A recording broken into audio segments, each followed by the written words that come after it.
I'd like to get some acoustics of. Yeah, there you go, man. Cheers. Oh, that's not a wonderful sound. Salute.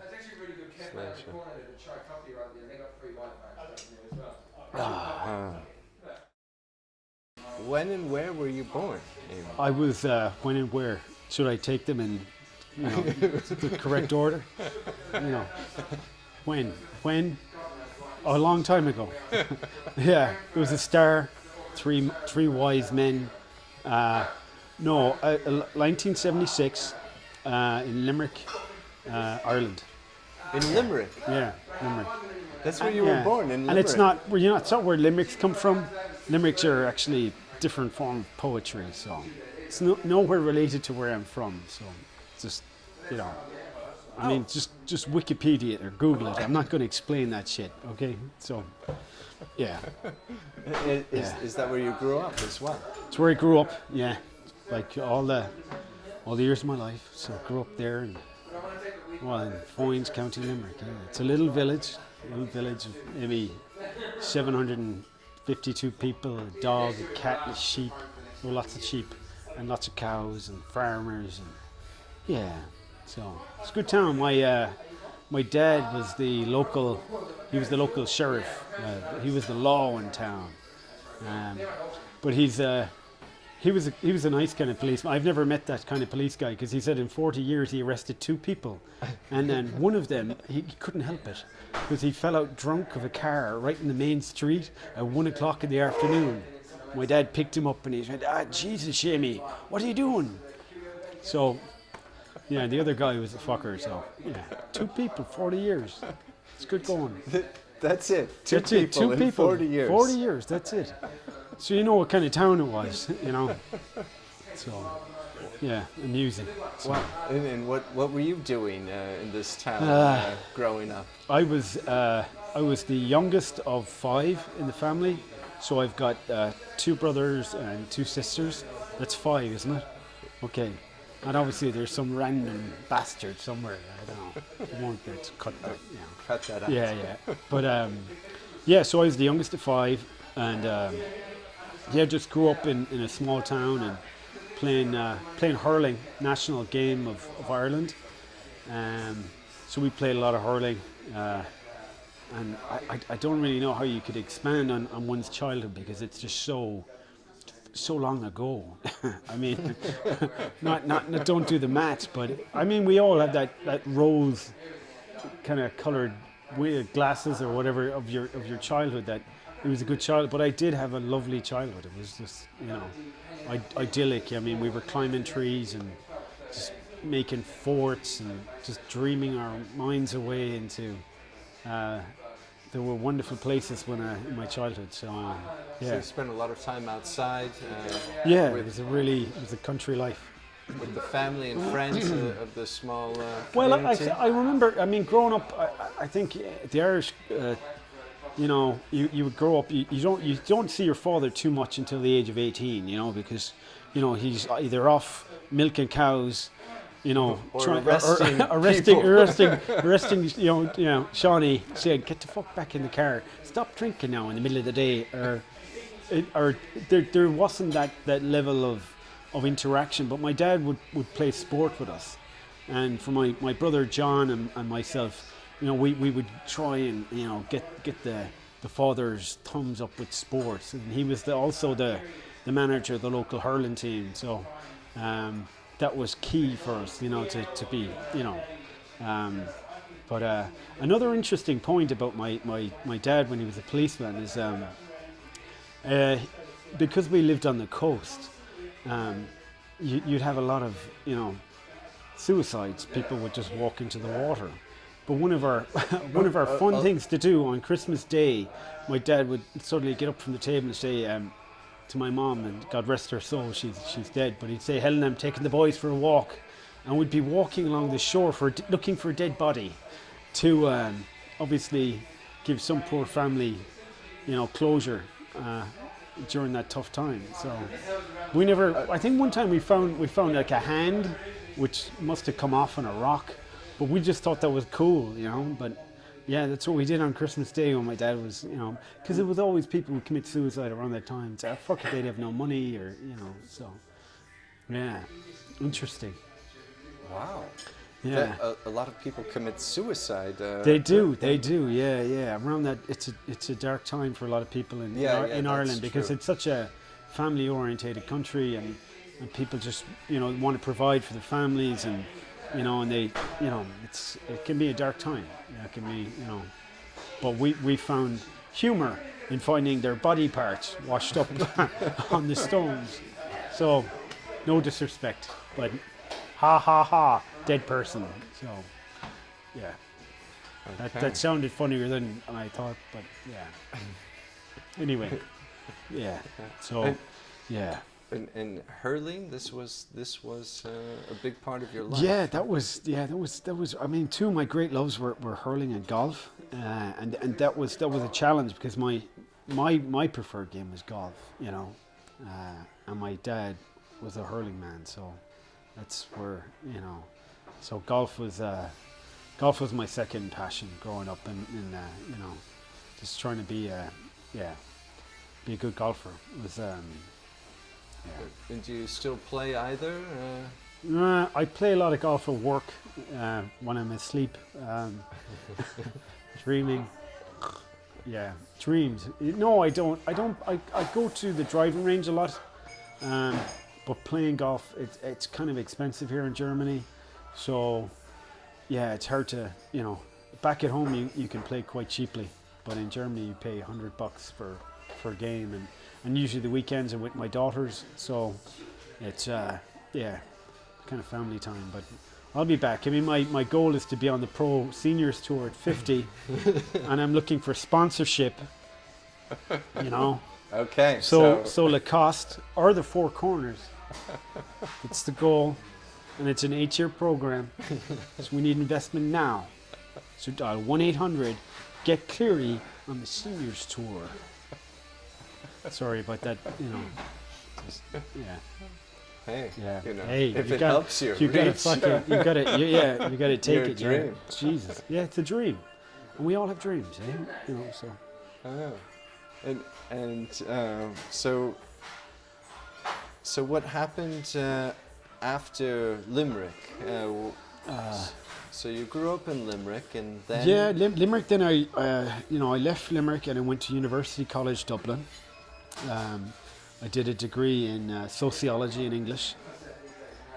Badly. How was that going from Limerick to Dublin?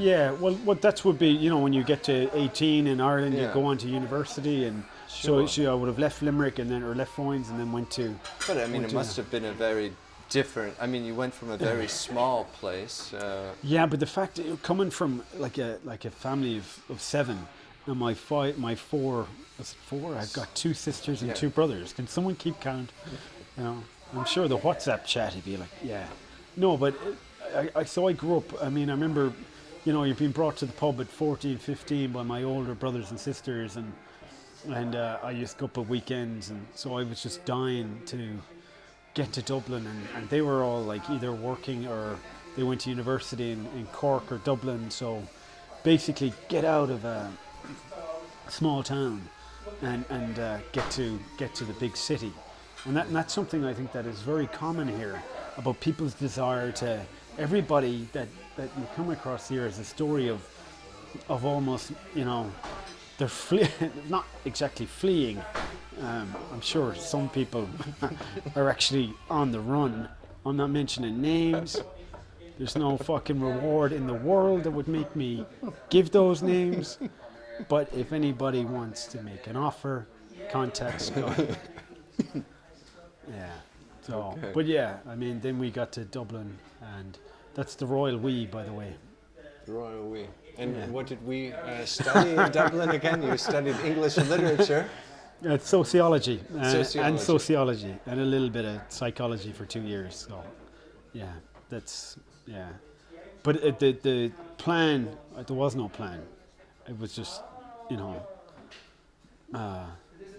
just that wonderful sense of like being an adult, 18, and just fuck it, and you're gone. You've left home, and that was the inspiration. My brothers and sisters have all been a great kind of guide that just get out there and do it. You know, they just did it, and there was no fear. Any time I, you know, jumped countries, it was just fuck it. You know, it's like, yeah. So they're a great part of my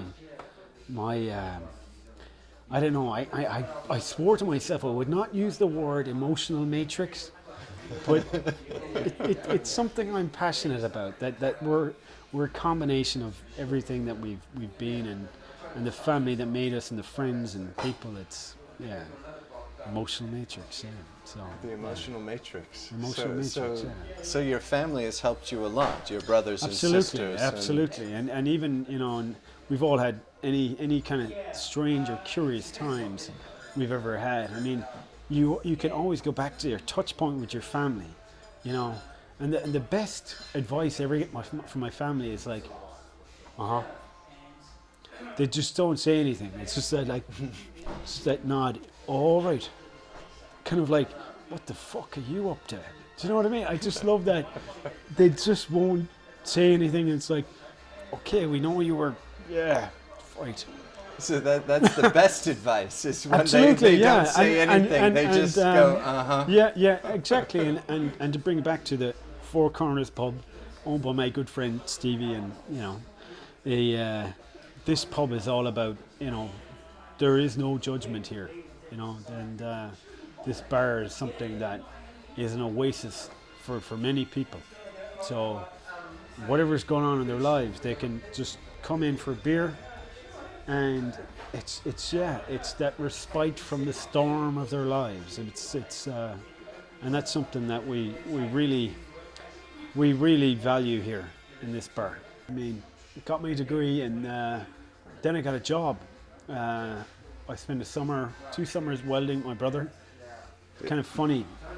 I was a welder. My brother is now, he's a sculptor, but he's an absolute genius. He's a genius of a man. Mikey Cleary, artist.com, by the way. And he's a very calm person. But I had to weld these brackets onto these big containers, and he told me, like, any fucking monkey could do it. It's like, all you have to do is, and he said, it's just fucking stick welding, just point, follow the light. Sure, Mikey. Whatever I did, I managed to weld the jig, and if anybody knows anything about, you know, engineering, it's this thing that would pick up the container and move it. But I welded it. I welded the whole fucking jig, and they had to, basically break it apart. Break it apart. And this is one of the nice things about he would say, hey, look, no one's ever done it, you know. So he would try and give me some. So you did something that no one had ever done before. I did something totally stupid, like beyond stupid. But he kind of went, well, at least you were the first, you know. So that was, and that, again, so that was my first job. And then I got into finance. First banking job was in retail banking. And this is nepotism at its worst, because Mikey got me the first job, and then John got me another job in... This is another brother. Another brother, yeah. And he got me the second job in retail banking. So this is behind the counter. Behind the counter, yeah. Giving people the money. Hello, Mrs. Murphy. Would you like 50s today? So, and I give her a cup of coffee and maybe the Irish Independent. Yeah. So, they were the formative jobs for my family. It's a pity I don't have any more, because, you know, I ran out of family to get me jobs, so jumped on to work for an American bank and German bank and an American bank, and before you know it, long story short, I'm running out of time because I don't want to waffle for the whole evening. So can we get on to the part where what is success, or, you know, because, you know. Oh, you want to jump ahead already? I want to jump ahead purely because, you know, wasn't it Charles Dickens that would say that you have to leave them wanting more? So just, you know, just give them a little tidbit, you know. So what do you think, Raphael? You know, should we ask him about, like, what is success maybe already? Maybe not. It's like, Not yet. Maybe like Proust. Let him waffle.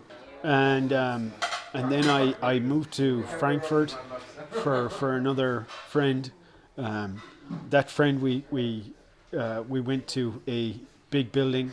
We signed some paperwork, and we put rings on our fingers, and we spent 11 years together, and we made some children.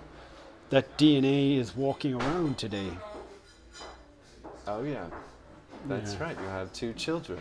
Yeah, it's good. Is it 2 girls or? 2 girls. Yeah, 2 girls. You know, they're cool. You know, so yeah, they're amazing. Passion would be family. It's all about family. It's all about looking after people I love who are my family.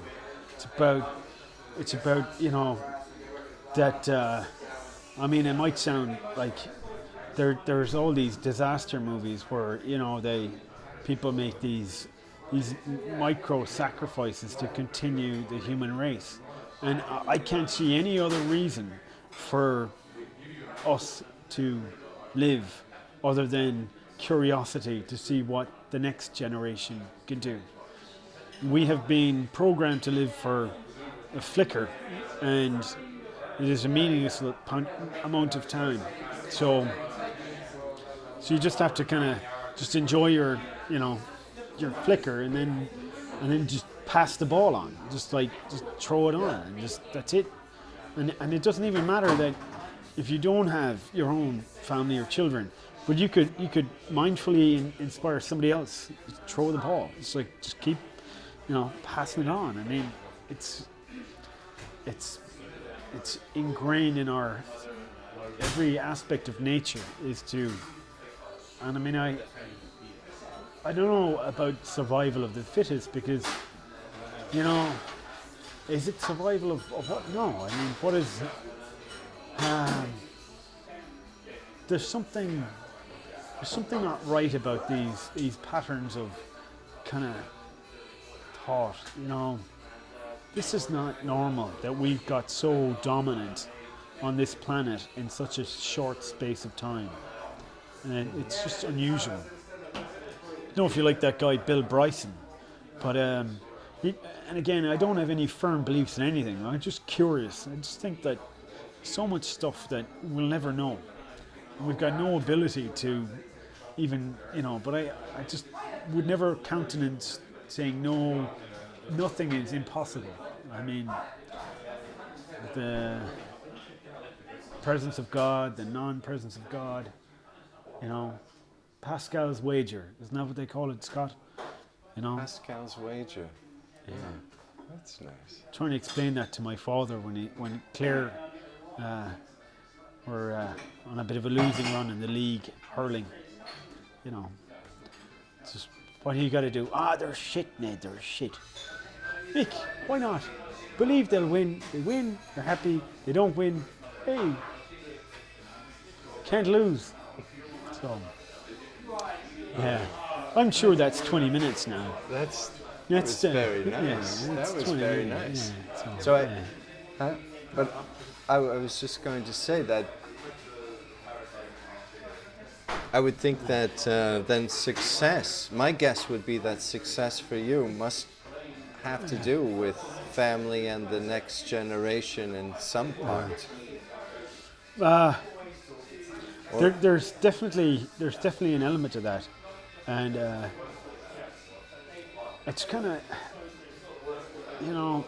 some part of me wants to disagree with you, but that's kind of what you are like, right? Yeah, and I'm just waiting to. Do you know what, Scott? Do you know what, man? Can we turn it around? Can I ask you a question? Because I'm here trying to be something that for all intents and purposes, I am representing that. But I would normally, be a person that asks questions. I love asking you questions. I don't know you so well, I feel, but I like the way that you're holding back, and I'm sure we're going to have a couple of beers, and so I really implore you to start an argument with me, because I'll lose. Sometime.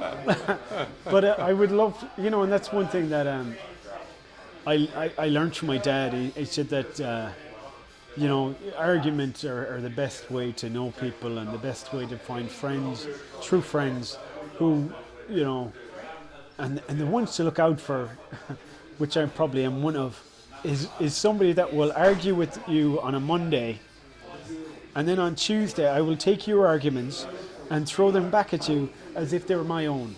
So, reprobates. It's a pub of reprobates. And I am certainly one of those. So you do that, huh? No, I don't. Yeah, no, I don't. No. No. No. Yeah. I don't know. I wouldn't knowingly do it. I don't think it would be ever a conscious thing. And the people that But going back to the whole argument Yeah. thing, is that trying to get to some type of truth? Is that why argument is so important it to wouldn't you? even be arguments. It'd be just kind of like the just, dialectic. Oh fuck! Shit, I never used that Since word. you Man. threw up, no dialectic. Pascal. Oh shit! Oh man, you're shit. No, dialectic, the emotional matrix. Can I use the word emotional variables as well? Spurious variables. Oh man, what's life without a spurious variable? No, but I mean, again, this bar is about these kind of conversations and just a wonderment of crazy people that have been let out. They've been let out of their emotional construct, and it's just quite a unique piece of land, because I don't know, but you've lived somewhere in other places. There's something about these walls. There's something about these four corners that I tell you, it's it's curious,